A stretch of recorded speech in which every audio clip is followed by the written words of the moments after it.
예, 그 191페이지 무권 대리 보시겠습니다. 대리권 부분을 처음 보시는 분들은 많이 어려워할 건데, 그래서 뒤로 빼놓은 이유도 있고, 그 다음에 대리권 앞에까지가 쭉 연결되다가 대리 들어오면은 조금은 다르게 봐야 될 부분이 있어서 뒤로 빼놓은 것도 있습니다. 공부하기에는 훨씬 편할 겁니다. 처음 보실 때는 대리를 빼고 보시는 것도 하나의 방법입니다. 191페이지 무권 대리 보시는데, 우리가 이때까지 볼 때 정당한 대리권 관계에 기초해서 그 다음에 대리인이 대리 행위를 했을 때 그 효과를 본인에게 기속시킨다라고 했는데, 그래서 이때까지는 정상적인 대리권이 존재하는 유권 대리를 위주로 해서 공부를 했습니다.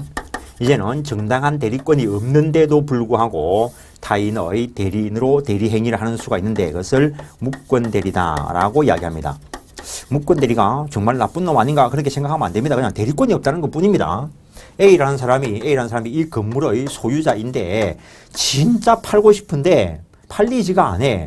그게 소문이 나서 그 친구가 A를 위해서 파는 방법은 내가 A로부터 팔아달라는 권한을 수여받았다.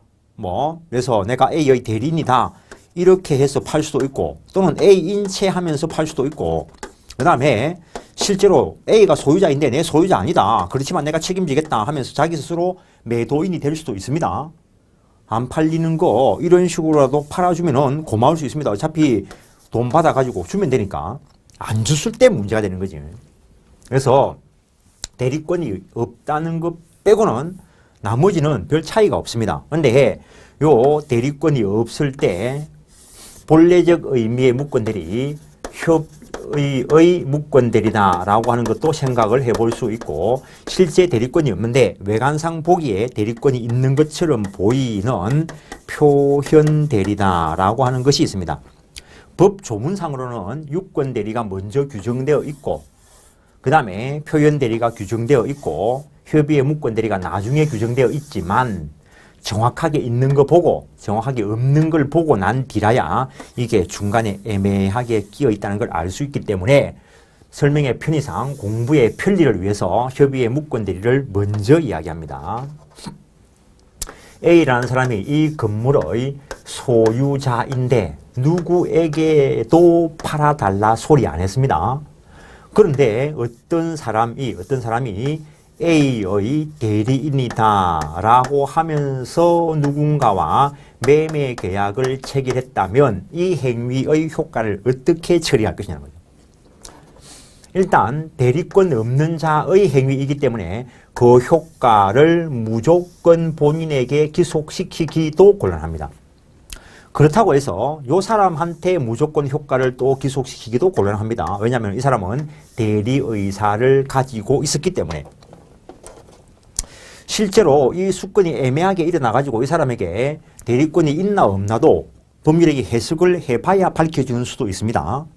그 다음에 좀 더 유치하게 예를 들기 위해서 여기에서 공부를 열심히 해보시려고 중개사용 민법책을 동시에 다 샀어. 사자마자 이름까지 다 쓰고 해가지고 민법책을 더 읽어보니까 머리가 아파 죽겠어. 그래서 책은 샀고 돈은 들였고 공부를 하자니 머리가 아프겠고 안 하자니 돈이 아깝고 그 고민하고 피골이 상기해지지 밥도 못 먹고 공부를 하려고 했는데 그만둘라 하니까 옆에 애들한테 쪽팔리기도 하고 또 옆에 계시는 그분한테 참 체면도 안 쓰는 것 같고 고민에 빠져 있는데 그걸 눈치챈 아들 엄마를 위해서 헌책방에 가가지고 우리 엄마가 팔아온나 하대요 라고 하면서 팔았어요. 그때 이거 어떡할 거냐는 거예요. 그런 아들 하나 있으면 고마울지도 모르지.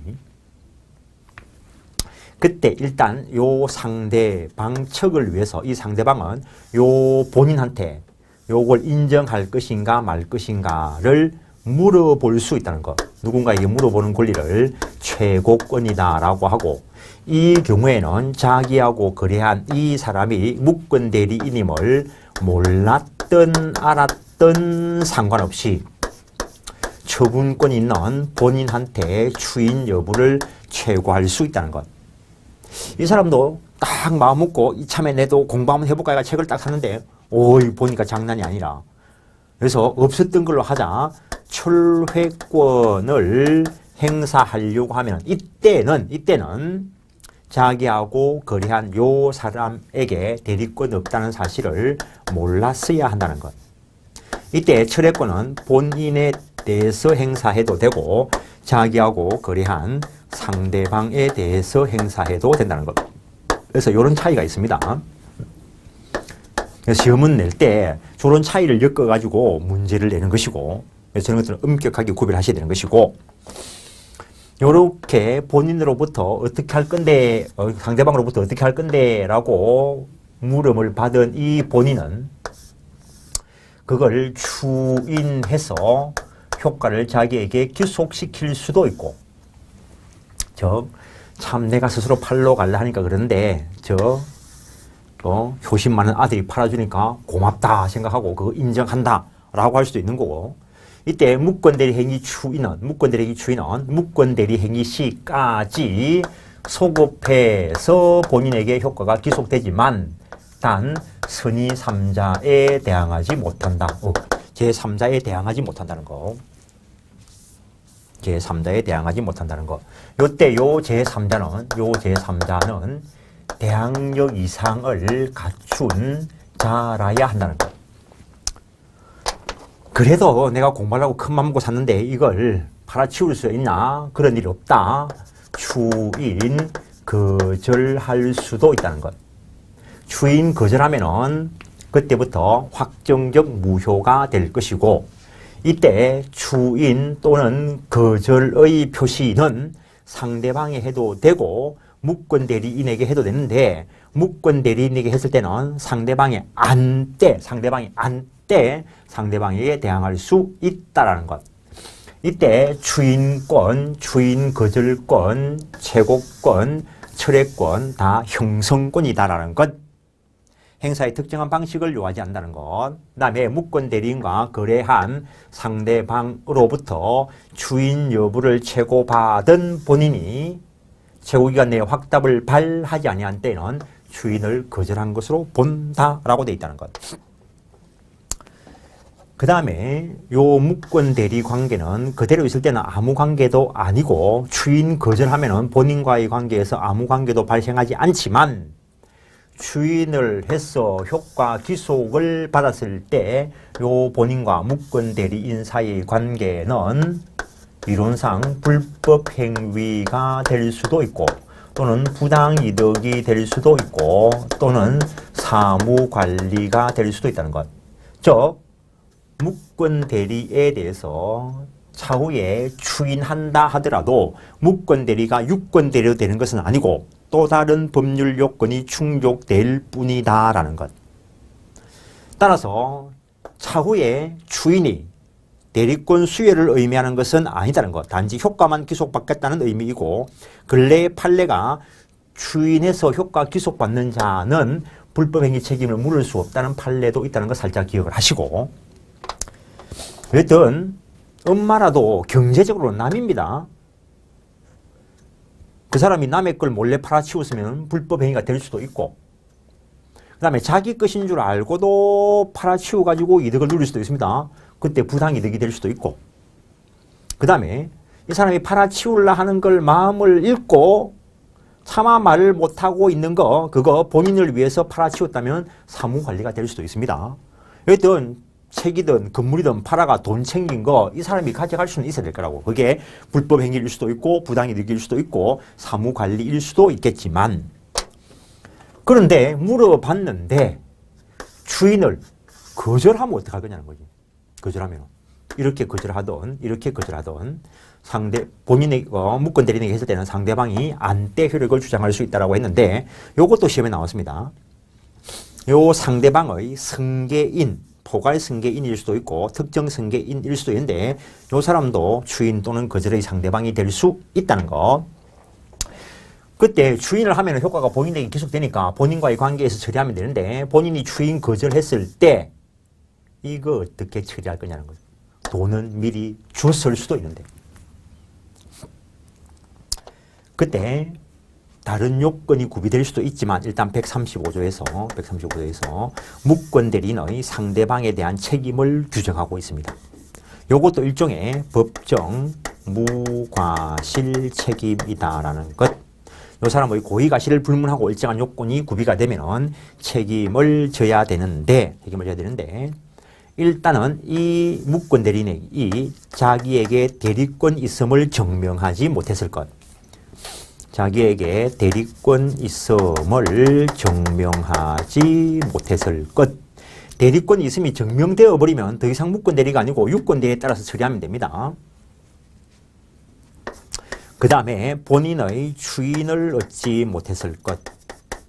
본인의 추인을 얻지 못했을 것. 그 다음에 요 무권 대리인은 행위 능력자일 것. 무권 대리인은 행위 능력자일 것.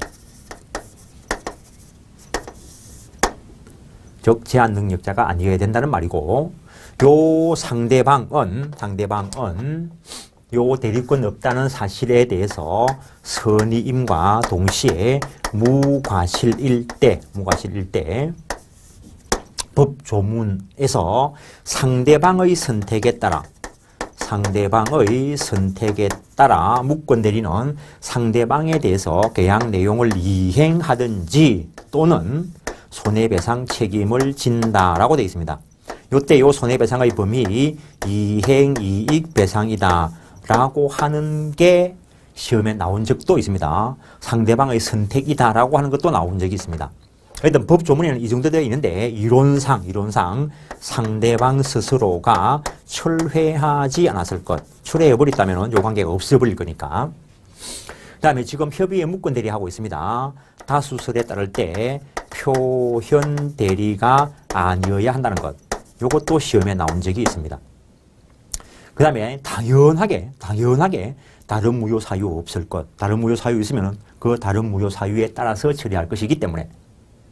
하여튼 요 상황은 거의 안 빠지고 시험 나오는 것 중에 하나입니다. 그래서 아까 내가 구태여 책을 샀더니 아들이 내 골머리 아픈 걸 알고 팔아주더라. 그런 걸 가지고 하든 어쨌든 간에 자기가 이야기를 만들어서 머릿속에 입력을 해 놓으십시오. 아이고 그 복잡한 거 그냥 한 개 틀려주지 뭐. 그렇게 마음 먹는 순간 그것도 틀리고 저것도 틀리고 틀릴 게 너무 많아. 수단과 방법을 한 개 안 가리시고 어떻게든지 맞춰보겠다라고 기억을 해내십시오. 그 다음에 이럴 수도 있습니다. 이럴 수도. A라 하는 사람이 이 건물의 소유자인데 누구에게 대리권을 수여한 바가 없는데 그 아들이 나는 아버지의 대리인이라고 하면서 매매 계약을 누군가와 체결했을 수도 있고, 이번에는 아들이 이 건물의 소유자로 등기가 되어 있는데 누구에게 대리권 수여한 바가 없는데 그 아버지가 내가 아들의 대리인이다 라고 해가지고 누군가와 매매 계약을 체결했을 수도 있습니다. 실제 주로 이 사안을 이야기를 많이 들었는데 아들 앞으로 등기되어 있는 이 부동산 실제로는 아버지 소유였을지 모르겠지만 등기는 이렇게 되어 있고, 그런데 아들이 아무 권한도 안 주었는데 어쨌든 외관상 드러나기를 아버지가 아들의 대리인이다라고 이야기하면서 누군가와 임대차 계약을 체결하고 대학 근처에서 대학생으로부터 보증금 받았고, 이 받은 보증금을 아들한테 주었더라면 아버지가 사망하더라도 아들이 모른 체 안 할 건데 이 아버지가 이 보증금 받아가지고 시집간 딸한테 다 줬다는 거예요. 계약서에 아버지 이름이 써 있고. 그래가지고 이 아버지가 사망해버리면 이 아들이 돈 줄려 하겠냐는 거지. 이 딸은 돈 줄려 하겠냐는 거지. 그래서 어차피 줄 놈이 안 줄려 하면은 방법이 없을 수도 있습니다. 일단 이런 경우에 법적으로는 어떻게 처리가 될 것이냐는 거예요. 항상 말씀드리지만 민법 교과서에서 있는 판례, 사건이 일어났으니까 판례가 있는 거고, 옛날부터 사건이 있었으니까 거기에 대처하기 위해서 법조문을 만들어 놓은 거고. 먼저 무권 대리인이 무권 대리 행위를 한 후 본인이 사망해버리면 어떡할 거냐는 거죠. 그러면은 요 본인의 지위가 상속돼 내려올 거라는 거예요. 상속돼 내려오면은 본인이 가지고 있던 추인 또는 주인 거절권, 이 무권 대리는 상대방에 대해서 135조 책임을 져야 되는 그런 위치에 있는데, 이때 무권 대리인이 본인을 상속한 경우에 주인 거절할 수 있을까? 신의칙상 안 된다는 게 판례. 신의칙상 자기 어쨌든 자기가 한 행위로서 본인이 사망함으로써 무권 대리인이 본인을 상속한 경우에 주인 거절하는 것은 신의칙상 허용되지 않는다. 판례가 그렇게 표현하고 있다는 것. 그 다음에 이번에는 무권 대리인이 사망함으로써 아들이 무권 대리인의 지위를 상속받으면 이거 어떡할 것이냐는 거예요. 원래 이 아들은 본인의 위치에서 주인 또는 주인 거절할 수 있는 위치에 있는데, 무권 대리인인 아버지가 사망하고 난 뒤에 또 추인해서 효과 기속을 받을 수도 있고, 이때는 주인 거절하고 책임지는 쪽을 선택하더라도 상관없다라고 해석하는 것이 일반적이라는 것. 일단 단독 상속만 놓고 이야기를 했습니다. 공동상속이 일어나면은 또 공동상속인과의 관계에서 별개의 문제이고, 191페이지 무권 대리라는 것은 대리권 없이 타인의 이름으로 의사표시를 하거나 이를 수령했을 때 그때 그 효과를 어떻게 다룰 것인가가 문제가 되는데, 먼저 협의의 무권 대리, 넓은 의미의 무권 대리 중에서 표현 대리에 해당하지 않는 경우를 말하는데, 지금 본 거는 계약에 있어서의 협의의 무권 대리를 본 것입니다. 상대방과 본인 사이의 효과에 대해서 법 조문이 규정을 두고 있는데, 그걸 밑에 풀어놓은 것이 상대방에 대한 효과. 상대방은 선악을 불문하고 본인에게 추인 여부를 최고할 수 있다. 물어볼 수 있다라는 것. 물어볼 수 있다. 물어볼 수 있는 권리를 최고권이라 한다. 이렇게 이야기하는데, 그러면은 길 가다가 내가 길을 몰라가 옆 사람한테 물어볼 권리가 있어 없어? 물어볼 권리가 있어 없어? 이 사람은 대답해 줄 의무가 있어 없어? 권리 없습니다. 그냥 물어볼 수는 있는 거지. 일단 최고권이라는 것은 법적으로 일정한 경우에 어떤 사람에게 뭔가를 물어볼 수 있는 권리를 말한다는 것. 특정한 방식을 요하지는 않고 형성권이고 의사의 통제에 해당한다는 것. 철회권은 선의인 경우에만 인정된다는 것. 그래서 요것만 가지고도 시험 문제 충분히 만들어집니다. 최고권은 본인에 대해서 행사해야 되는 거고, 철회권은 본인에 대해서 해도 되고 상대방에 대해서 해도 되고, 철회권은 선의인 경우에 한해서 인정되고, 역시 특정한 방식을 요하지는 않는다는 거. 본인에 대한 효과, 무권 대리 그 자체로 가만히 두었을 때는 본인에게 아무런 효과가 발생 안 합니다. 본인은 추인해서 그 효과를 자기에게 기속되게 할 수 있는데, 본인뿐만 아니라 본인의 대리인도 할 수 있을 것이고, 본인의 상속인도 할 수 있을 것이고, 이미 대리인은 본인으로부터 수권이 있어야 될 것이고, 기본 이론을 판례가 확인한 것에 불과합니다. 무권 대리 행위 추인의 방법, 추인권 역시 형성권이고, 상대방 있는 단독 행위이고, 특정한 방식을 요하지 않고, 이것들은 앞에서 이제 공부가 됐더라면 그냥 확인해 보는 자리입니다. 오, 그렇지, 그렇지라고 넘어가야 돼. 이제 또 여기서 또 줄치고 빨간 펜 치고 그러면 안 됩니다. 그 다음에 무권 대리 주인 묵시적으로 행해질 수도 있다는 거. 묵시적으로 행해질 수 있다는 말은 A 소유의 부동산을 옆집 아저씨가 A의 대리인으로 매매 계약을 체결했을 때 그 무권 대리 행위했다는 사실을 알고도 장기간 방치하는 것만으로 주인 안 됩니다. 내 집을 무권 대리인으로서 팔았다는 사실을 알고도 형사 고소하지 않는 것만으로 무권 대리 안 됩니다. 가만히 놔두는 거 가지고는 무권 대리 안 돼.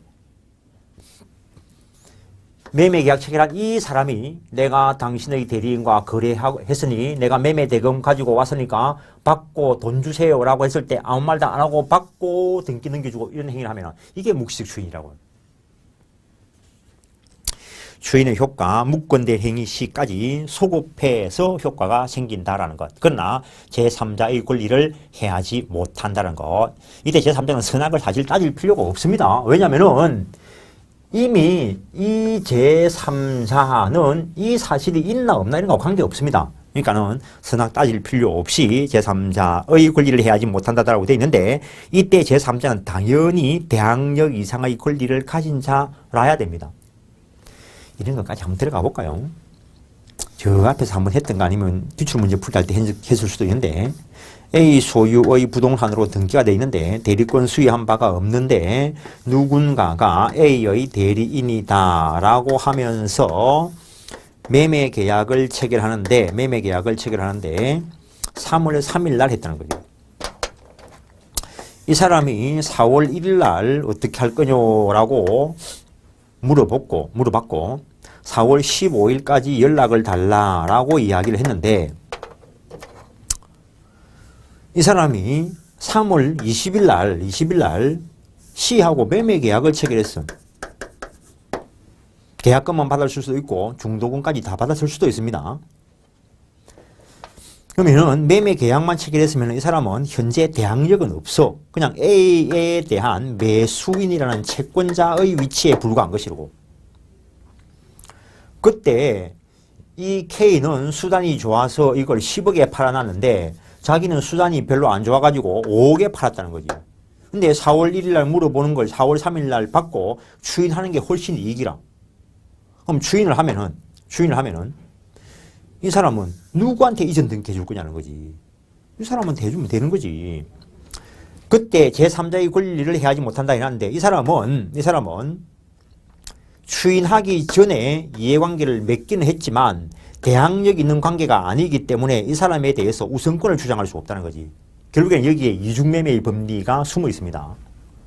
그래서 법리상 거기서 말하는 제3자는 적어도 대항력 있는 제3자를 의미한다는 것. 물권행위 추인의 대상, 채권행위뿐만 아니라 물권행위도 추인의 대상이 될 수 있고 원칙적으로 전부를 다 추인해야 되는데 일부를 추인하거나 내용의 변경을 간 추인은 원칙적으로 추인의 효력이 없다. 단 상대방이 동의하면 유효하다는 것. 다음에 물권행위 추인 거절해서 확정적 무효로 돌릴 수도 있고 추인 또는 거절의 상대방은 그 상대방에게 해도 되고 물권 대리인에게 해도 된다는 거. 단 물권 대리인에게 했을 때는 그 상대방이 안대 효력을 주장할 수 있다는 것. 그 다음에 그거까지도 시험에 나왔습니다. 그 승계인에 대해서도 할 수 있다는 거. 다음에 물권 대리인과 본인의 지위가 동일인에게 기속되는 경우 물권 대리인이 본인을 상속한 경우 마지막 줄 보십시오. 판례. 신의칙상 거절은 허용될 수 없다는 게 판례 입장. 그 다음에 본인이 물권 대리인을 상속한 경우에는 추인하는 쪽을 선택해도 되고 추인 거절하고 책임지는 쪽을 선택해도 된다라는 것 그 정도 하시고 그다음에 물권 대리인과 상대방 사이의 효과 물권 대리인의 상대방에 대한 책임이라 하는데 135조 물권 대리인의 고의가 실은 요건이 아니기 때문에 일종의 법적 무과실 책임이다 라고 읽어내는 것이고 그 135조 조문을 분설하면 요건 대리인이 자기의 대리권 있음을 증명하지 못했을 것, 본인의 주인을 얻지 못했을 것, 그다음에 상대방은 선의 무과실일 것, 이론상 상대방이 철회하지 않았을 것, 물권 대리인은 행위 능력을 가지고 있을 것, 즉 제한 능력자 아닐 것, 표현 대리가 아닐 것, 다른 무효 사유 없을 때 상대방의 선택에 따라 계약의 이행 또는 손해배상 책임을 진다라고 되어 있다는 것. 본인과 물권 대리인 사이의 효과, 본인이 추인하지 않는 한 아무런 문제가 없다는 거, 추인을 했을 때는 사무관리나 부당이득, 불법행위로 처리될 수 있다는 것. 그런데 판례가 추인한 사람은 불법행위로 인한 손해배상을 청구할 수 없다. 본인 스스로 추인해서 인정을 했으니까 불법행위 책임을 물을 수 없고 부당이득이나 사무관리로 처리한다는 판례를 소개하고 있는 것이고 이게 계약에 있어서의 협의의 물권 대리이고 다음에 단독행위에 대해서 협의의 물권 대리가 일어나면 어떻게 할 것인가.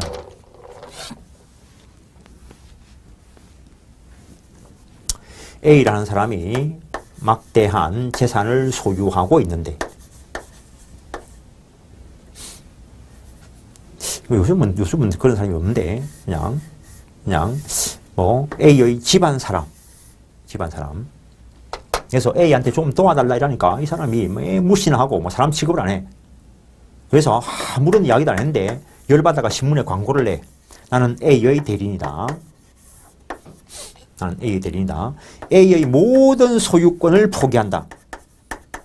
소유권 포기는 상대방 없는 단독행위입니다. 상대방 없는 단독행위에 대한 협의의 무권대리 행위는 본인의 추인의 여지도 없는 확정적 무효. 이걸 추인의 여지를 두버리면은 이 사람한테 막대한 피해가 일어날 수 있습니다. 그래서 상대방 없는 단독행위에 대한 협의의 무권대리 행위는 확정적 절대적 무효이고 추인의 여지도 없다는 거. 자기가 포기하는 거야 상관없겠지. 근데 A 소유의 부동산인데 역시 대리권 수여받지도 않은 어떤 사람이 A의 대리인이다 라고 하면서 상대방 있는 단독행위를 했다면 이거 어떡할 것인가라는 거예요. 네, 근데 그 전에 A, B 간에 매매 계약을 체결했는데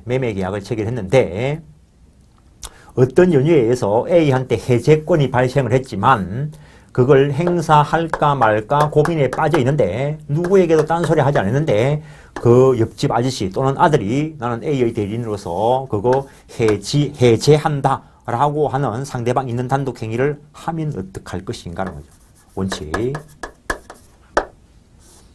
원칙 무효. 예외적으로 일정한 요건이 구비가 됐을 때 계약에 있어서의 협의의 무권대리에 관한 규정을 준용한다라고 되어 있는데 능동대리인 경우에는 능동대리란 말은 요렇게 행해지는 것이고 수동대리인 경우에는 요렇게 행해지는 것을 의사표시를 수령하는 경우를 말하는데 요 경우에는 상대방이 무권대리인의 동의를 얻어서 한 때 능동대리의 경우 상대방의 동의를 얻어서 하거나 또는 상대방이 대리권 없음을 다투지 아니한 때 이런 경우에는 계약에 있어의 협의의 무권대리에 관한 규정을 준용한다라고 되어 있습니다. 그냥 법 조문 해석이고. 그래서 상대방 없는 단독 행위에 대한 협의의 무권대리 행위는 언제나 확정적 절대적 무효이고 본인의 추인의 여지도 주지 않는다는 것. 상대방 있는 단독 행위에 대한 협의의 무권대리 행위 원칙적으로 무효이지만 예외적으로 능동대리인 경우에는 상대방의 동의를 얻거나 상대방이 대리권 없음을 다투지 아니한 때 수동대리인 경우에는 상대방이 무권대리인의 동의를 얻어한 때는 계약에 있어의 협의의 무권대리에 관한 규정을 준용한다는 것. 거기까지가 협의의 무권대리에 대한 이야기이고 이제 표현대리 바로 들어갑니다.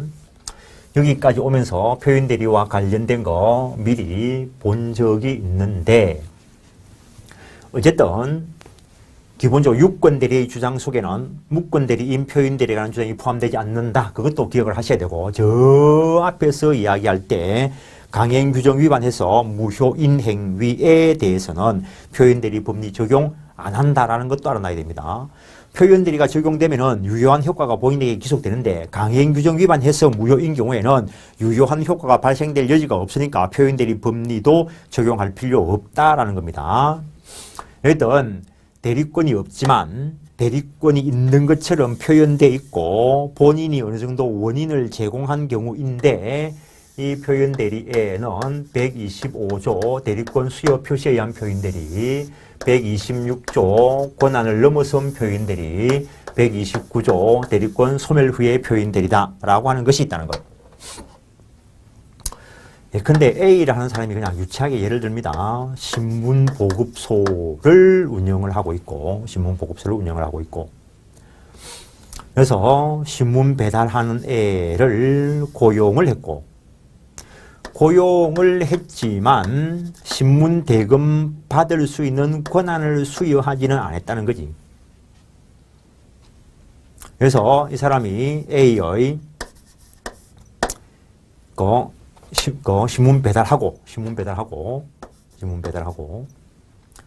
이때 B라는 사람이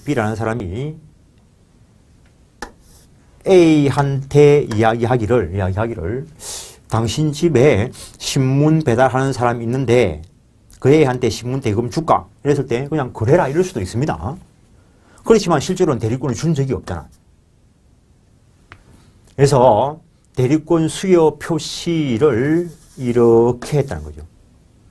그래 놓고 이 사람이 자기 신문 배달하는 그 애한테 오늘 어느 집에 가서 신문 대금 받아온나라고 했으면 될 건데 연락이 안 돼서 그 말을 못했다는 거죠. 근데 그 집에 가니까 이미 이 소리 들었으니까 신문 대금을 이렇게 줬다는 거지. 그러니까 얘는 공돈이 생겼으니까 물어보지 않고 그냥 술 마셨다는 거지. 그때 이 본인은 또 신문 대금 달라 할 수 있을까? 더 유치하게 A라는 사람이 누구에게도 대리권을 수여 안 받았고 자기 아들이라 하더라도 근데 옛날에 돈 빌려간 이 사람한테 돈 갚을 테니까 와서 받아갈래? 이래 전화가 왔어요. 나는 바빠서 못 가겠고 내 아들 보내겠다 이래 이야기를 해. 그러놓고 아들한테 전화를 하면 안 받아. 아들이 그 동네 슥 지나가니까 어떤 사람이 와가지고 돈을 듬뿍 줘. 이 아들 받아가지고 아버지한테 전해줘야 될 사실을 알았음에도 불구하고 탕진할 수도 있고 모르고 돈이 생겼다 생각하고 탕진할 수도 있어요. 그때 이 사람은 또 돈 갚아라 소리 할 수 있을까? 그래서 일단은 이 경우에 대리권 수여 표시가 있어야 된다는 것. 대리권 수여 표시가 있어야 되고 그 범위 내의 행위라야 되고 범위 내 한 달치 줄게는데 두 달치 세 달치 줬을 때도 발생할 수가 있고 그 다음에 옛날에 빌려간 것 중에서 일부 줄게 뭐 10억 빌려간 것 중에서 이번에 5억 줄게 이래 놓고 그냥 돈이 다 생겨가지고 10억 줄 수도 있을 거고 아들과 관계에서 그래서 표시된 범위 내에 있어야 되고 이때 요 상대방은 선의임과 동시에 무과실이어야 한다는 것. 즉, 이 사람에게 대리권 없다는 사실을 몰랐고 모르는데 과실이 없어야 된다는 것. 이 대리권 수여 표시에 의한 표현 대리의 경우에는 임의 대리하고만 결합될 수 있고 법정 대리하고는 결합될 수 없다라는 것. 요때 요 대리권 수여 표시의 법적 성질에 대해서 논의가 있는데 관점의 통지로 보는 것이 일반적인 입장. 행사의 특정한 방식을 요하지는 않는다는 것. 그래서 앞의 시간에 이야기할 때 자기 명의 사용을 승낙 묵인하는 것도 대리권 수여 표시에 의한 표현 대리에 있어서의 대리권 수여 표시가 될 수 있다. 그걸 간단하게 명의 대여에 의한 표현 대리다라고 학자들이 이름 붙여서 부른다는 것. 그다음에 그 범위 내에서 해야 되는데 요 범위를 넘어서면은 권한을 넘어선 표현 대리가 될 수 있다는 것. 그다음에 상대방은 선의 무과실해야 된다는 것. 임의 대리와 결합될 수 있다는 그 말 안에는 복 대리와 중복적으로 결합될 수도 있다는 걸 알아야 됩니다. 복 대리 자체가 임의 대리니까. 그 다음에 권한을 넘어선 표현 대리. A라 하는 사람이 그냥 유치하게 이 건물 저당권 설정해서 5천만 원 좀 빌려온나 라고 돈 빌리고 담보권 설정할 수 있는 대리권을 두었는데 이 사람이 A의 대리인이다 라고 하면서 B하고 1억 돈 빌리면서 저당권 설정 행위를 하는 수도 있을 거고 또는 경우에 따라서 매매를 해버리는 수도 있을 거라는 거.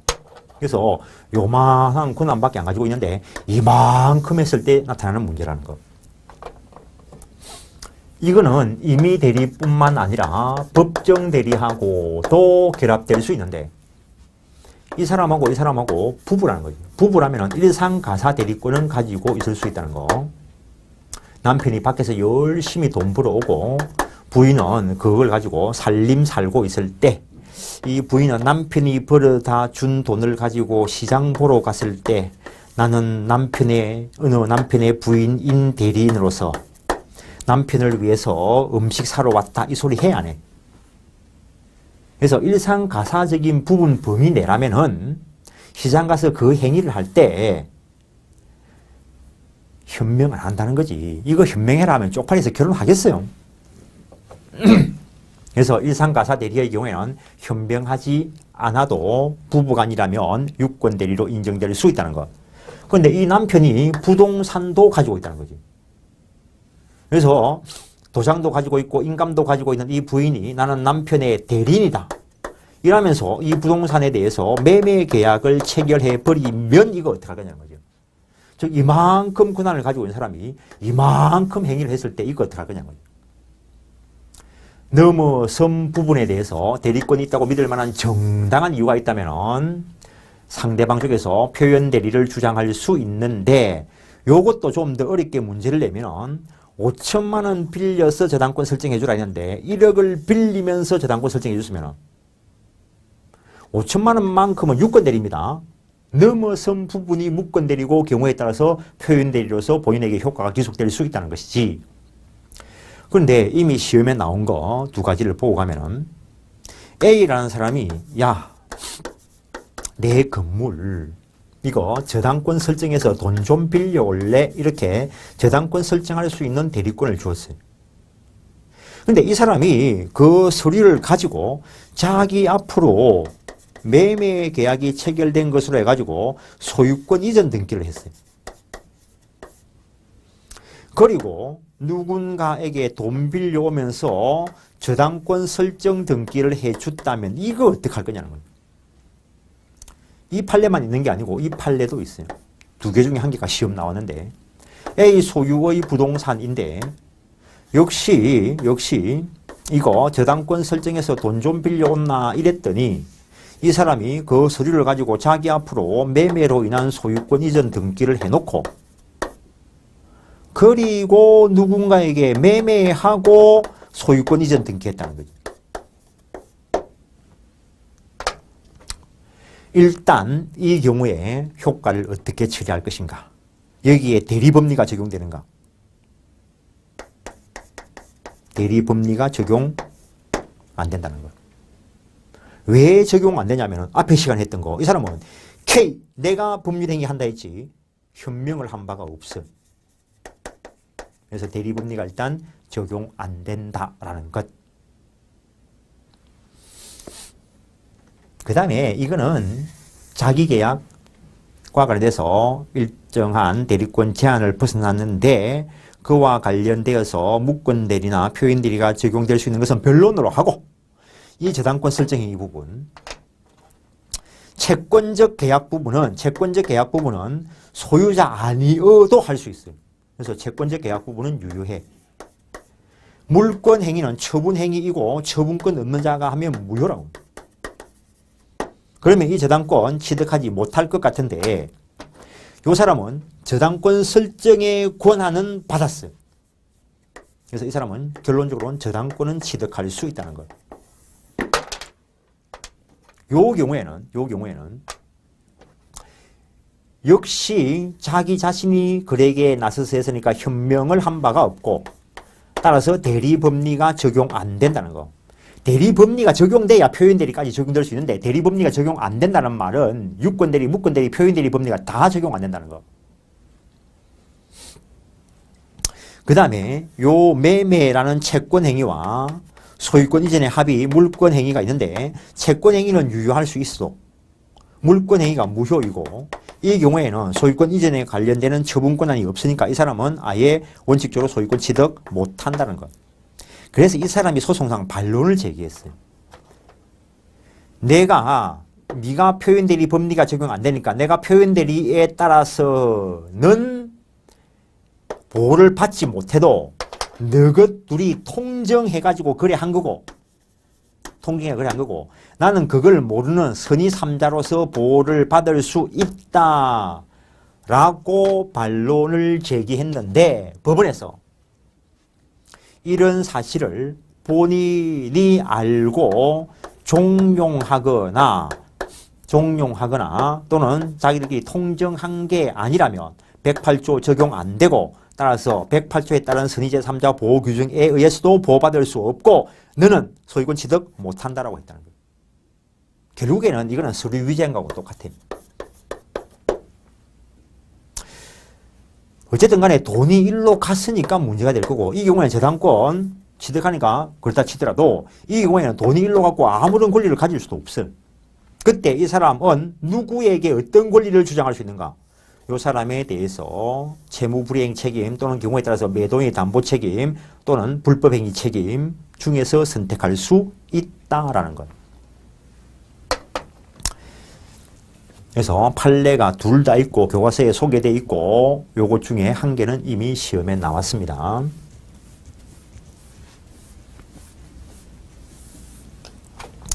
일단 요걸 읽어보면은 일단은 기본 대리권이 있어야 된다는 거.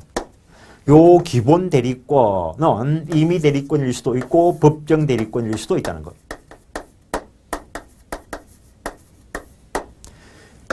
그 범위 내에 했으면은 유권 대리일 수 있는데 물론 그 기본 권한이 표현 대리일 수도 있습니다. 또는 기본 권한이 사자와 관련된 것으로서 법률 행위와 관련된 사자권을 기본 권한으로 하는 월권 대리가 인정될 수 있다. 판례가 있고 시험에 나왔습니다.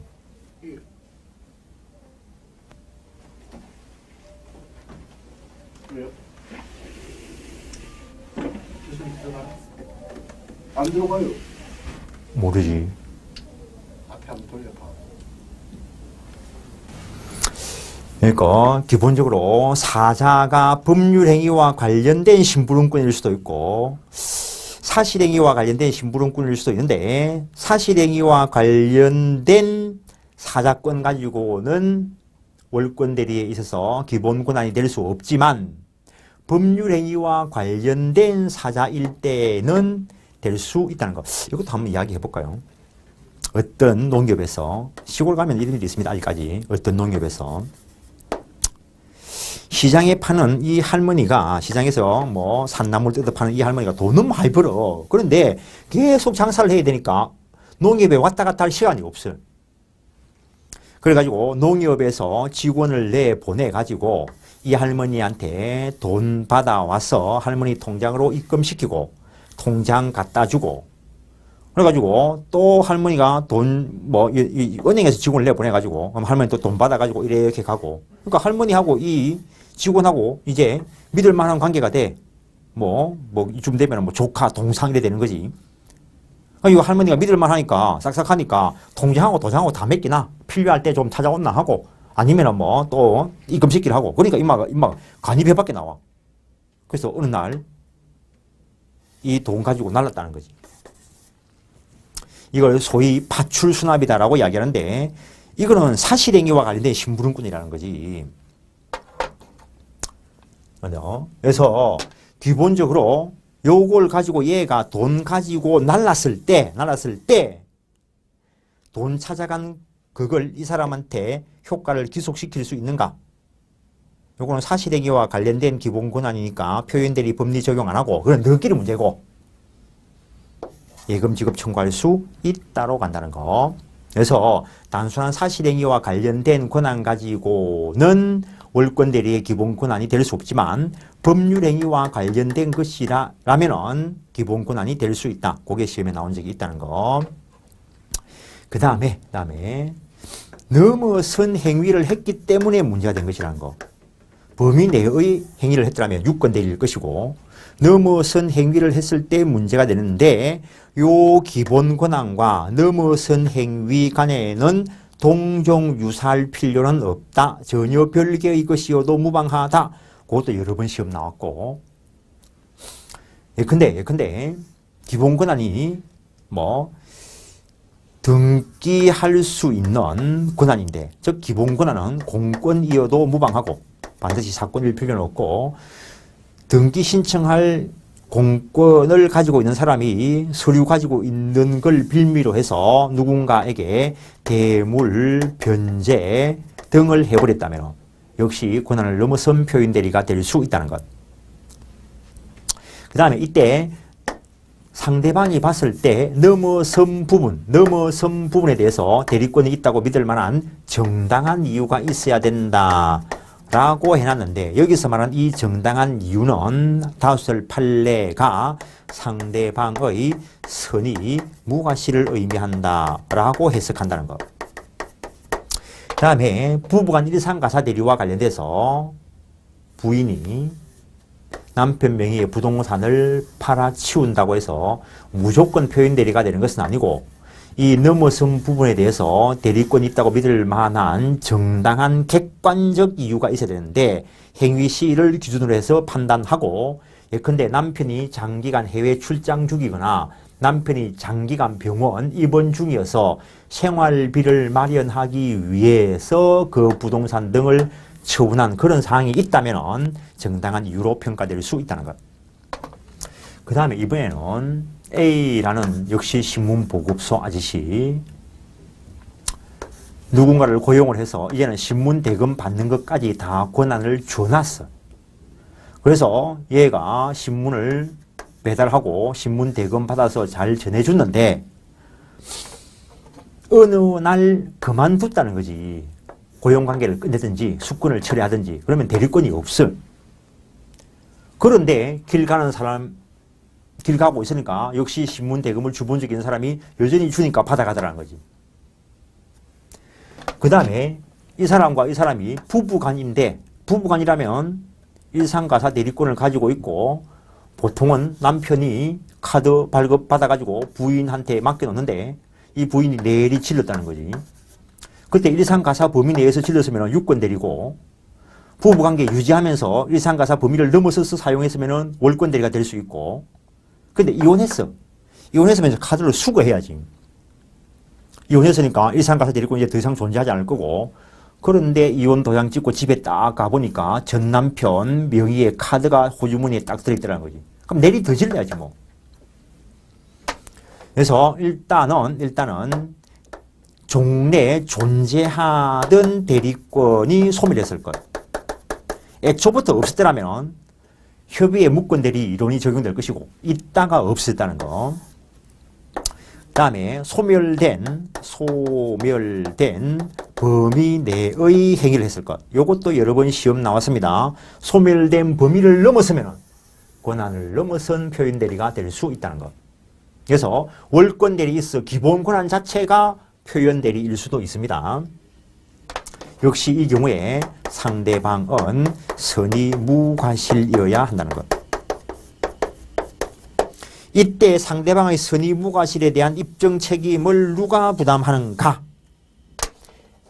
대해서 표현대리를 주장할 수 있는 사람은 이 상대방의 위치에 있는 사람만 표현대리를 주장할 수 있고, 본인이나 무권대리인은 표현대리를 주장할 수 없다는 것. 따라서 본인이 효과 기속을 받고 싶으면 상대방이 무권대리로서 철회하기 전에 얼른 추인함으로써 효과 기속을 받을 수 있는 것이지, 본인이 표현대리 주장해가지고 효과 기속을 받을 수는 없다는 것. 서로 본인이 효과 기속을 원하지 않아서 추인을 거절하다 하더라도 요건만 구비가 되면 상대방은 표현대리 주장해서 효과를 기속시킬 수도 있다는 것. 어쨌든 표현대리는 상대방만이 주장할 수 있는데, 그때 요 상대방의 선의 무과실을 누가 입증해야 될 것인가에 대해서 학자들은 전부 본인이 입증 책임을 부담한다라고 보는 것이 일반적인 입장이라는 것. 따라서 그 견해에 의하면은 상대방은 위에 두 가지 요건만 구비가 되면 표현대리 주장을 할 수 있다는 말이고, 그때 효과 기속을 받기 싫은 본인이 상대방의 악의 또는 과실이 있음을 입증해서 표현대리 효과 기속을 받지 않을 수 있다라고 해석을 할 수 있는데, 판례가 126조에 대해서는 이 정당한 이유, 상대방의 선의 무과실에 대한 입증 책임은 상대방 스스로가 부담한다라고 했다는 것. 그래서 이것만 따로 기억해 놓는 겁니다. 126조 권한을 넘어선 표현대리에 있어서의 정당한 이유, 상대방의 선의 무과실은 상대방이 입증 책임을 부담한다는 것. 그 다음에 표현대리를 주장할 수 있는 사람은 이 무권대리인과 직접 거래한 이 상대방만이 표현대리를 주장할 수 있는 것이지, 이 사람의 승계인도 표현대리 주장 못한다는 것. 일단 거기까지 하시고 196페이지 보시면은 표현대리, 대리인에게 대리권이 없음에도 불구하고 대리권이 있는 것처럼 외관이 있고 그 외관 형성에 본인이 어느 정도 원인을 주었다는 거. 표현대리의 유형 세 가지 소개해 놓고 있는 것이고, 표현대리 본질 무권대리다라고 했습니다. 앞에서 여러 번 이야기한 판례를 거기 서술해 놓은 것이고, 대리권 수여 표시에 의한 표현대리, 실제로 대리권을 준 바가 없는데도 그자에게 대리권 수여했다는 표시를 함으로써 외관이 만들어진 경우인데 요건 197페이지 대리권 수여 표시 방법에는 제한이 없다. 묵시적으로 행해질 수도 있는 것이고 관점의 통지에 해당하고 그 다음에 자기 명의 사용, 승낙, 묵인한 것도 대리권 수여 표시가 된다라고 했고 그 다음에 통지받은 자가 상대방이 될 것이고 상대방은 선의 무과실이어야 한다라는 것. 그때 계약 승인 당시 재반 사정을 기초로 객관적으로 판단한다. 살짝 보시는 거고 대리권 수여 표시에 의한 표현대리의 적용 범위 임의 대리에는 적용 안 되고 복대리는 임의 대리니까 적용되고 공법상의 행위에 표현대리 법리 적용할 거 아니라는 거. 공법상의 행위에 표현대리 법리 적용하지 않는다는 거하고 이거는 구별해야 돼요. 월권대리에서 넘어선 행위는 사법상의 행위라고. 그 기본권 아니 공권이어도 그거는 상관없다는 거. 표현대리 법리 적용된다는 거. 공법 행위에 적용된 게 아니고 사법 행위에 적용된 것이라는 거. 그 다음에 권한을 넘어선 표현대리 요건 기본 대리권이 있을 것. 그 기본 대리권은 임의 대리권일 수도 있고 법정 대리권일 수도 있고 125조 표현 대리권일 수도 있고 129조 표현 대리권일 수도 있다는 거. 넘은 행위를 했기 때문에 월권 대리다라고 이름 붙이는 것이고 넘어선 행위가 있어야 되는데 기본 권한과 넘어선 행위 간에는 동종 유사할 필요는 없다라는 것. 그 대리관계를 표시하지 않았다면 126조 적용 안 된다라고 했습니다. 그 두 가지 앞에서 설명했던 걸 판례를 소개해 놓은 것이고 그 판례 두 개 중에 한 개가 시험에 나온 적이 있다는 거. 그다음에 상대방이 대리권이 있다고 믿고 그렇게 믿을 만한 정당한 이유가 있어야 되는데 이때 동그라미 3번 행위 당시를 기준으로 객관적으로 판단한다라는 것. 이때 입증 책임은 상대방 스스로 입증 책임을 부담한다라는 게 판례 입장. 그 다음에 동그라미 5번 요거는 앞의 시간에서 말씀드렸습니다. 타인 명의로 법률 행위를 한 경우에 즉 본인 명의를 모용한 경우에 정당한 이유가 있다면 그 126조 권한을 넘어선 표현대리 규정을 유추 적용한다는 거. 다음에 적용 범위 월권대리 다른 유형의 표현대리와 경합될 수 있고 법정대리에 대해서도 월권대리 법리가 적용될 수 있고 넘기시면 기본 권한이 일상가사 대리권일 수도 있다는 거. 그 정도 하시고 복대리에도 적용되고 복대리 자체가 임의 대리권이니까 그냥 확인하는 것에 불과합니다. 다음에 대리권 제한 앞에서 이야기했는데 자기계약 쌍방대리 금지 규정을 위반하든지 공동대리 제한을 위반하면 권한을 넘어선 표현대리가 될 수 있다라고 한 것이고 다음에 대리권 소멸 후의 표현대리 존재하던 대리권이 소멸된 후 소멸된 범위 내의 행위를 했을 때 나타나는 것이고 넘어서면 권한을 넘어선 표현대리가 될 수 있다는 것. 그 정도 하시고 202페이지 표현대리의 효과. 표현대리 요건이 충족되면은 상대방이 표현대리 주장을 했을 때 효과 기속을 받을 수 있다는 것. 상대방만이 표현대리 주장을 가능하다는 거. 상대방이 표현대리 주장하지 않는다면 여전히 협의의 무권대리의 법리에 따라서 처리해야 되는데 그때라도 135조는 적용을 한다는 거. 그게 일반적인 견해.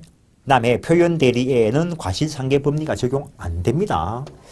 이게 참 중개사 시험과 관련돼서 시험에 나오니까 환장하겠는데 환장하겠다는 거. 이런 문제가 다 나오기 전에 빨리 합격하시라는 소리입니다. 과실상계의 법리가 적용되는 것은 원래 채무 불이행에 규정되어 있고 채무 불이행이 규정되어 있고 그 다음에 불법 행위에 준용이 됩니다. 그래서 채무 불이행이나 불법 행위가 되기 위해서는 채무 불이행자, 불법 행위자의 고의 또는 과실이 필요한데 그 상대방, 즉 채무불이행이나 불법행위로 인한 손해배상을 청구할 수 있는 위치에 있는 자에게도 과실이 있다면 그 과실 부분 상계해서 없애버리고 나머지 부분에 대해서 손해배상 청구할 수 있다는 이야기인데 다시 이야기하면 과실상계의 경우는 위법행위하고 관련됩니다.